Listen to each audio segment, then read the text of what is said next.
इंदिरा जी की शहादत को बड़े गमगीन उससे लिया और राजीव जी को देश ने 401 सांसदों के साथ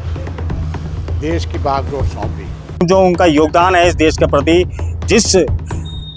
विकास कार्यों से आज हमारा देश खड़ा है, जो लोकतंत्र हमारा खड़ा है, उसमें कहीं ना कहीं उनका बहुत महत्वपूर्ण योगदान है, जिसमें हम सबको उनसे प्रेरणा लेकर आगे देश को विकास की ओर ले जाना चाहिए।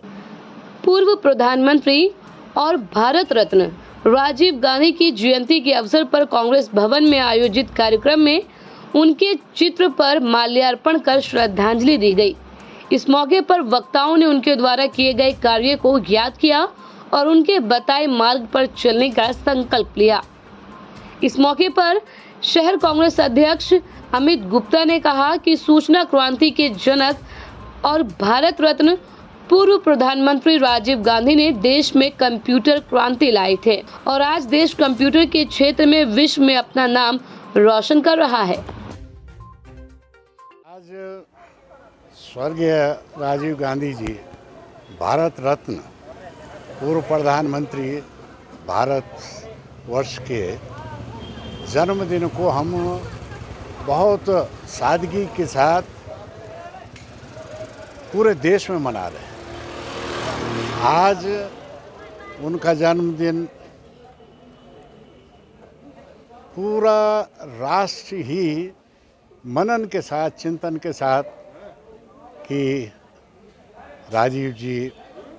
इस देश में विषम परिस्थितियों में ही आए और उन विषम परिस्थितियों में देश को संभालने का काम इंदिरा जी की शहादत और उनका आना। देश ने इंदिरा जी की शहादत को बड़े गमगीन उससे लिया और राजीव जी को देश ने 401 सांसदों के साथ देश की बागडोर सौंपी। देखिए, आज हमारे देश के ऐसे ऊर्जावान और सबसे कम उम्र के जो हमारे प्रधानमंत्री थे, जिन्होंने इस देश के लिए अपना सर्वोच्च निछावर किया, जो देश के लिए जिनकी शहादत हुई,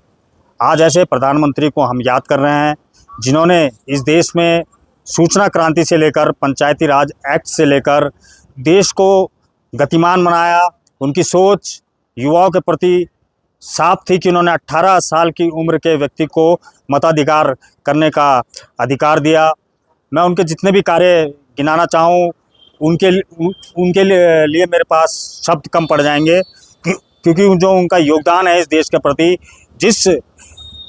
विकास कार्यों से आज हमारा देश खड़ा है, जो लोकतंत्र हमारा खड़ा है, उसमें कहीं ना कहीं उनका बहुत महत्वपूर्ण योगदान है, जिसमें हम सबको उनसे प्रेरणा लेकर आगे देश को विकास की ओर ले जाना चाहिए।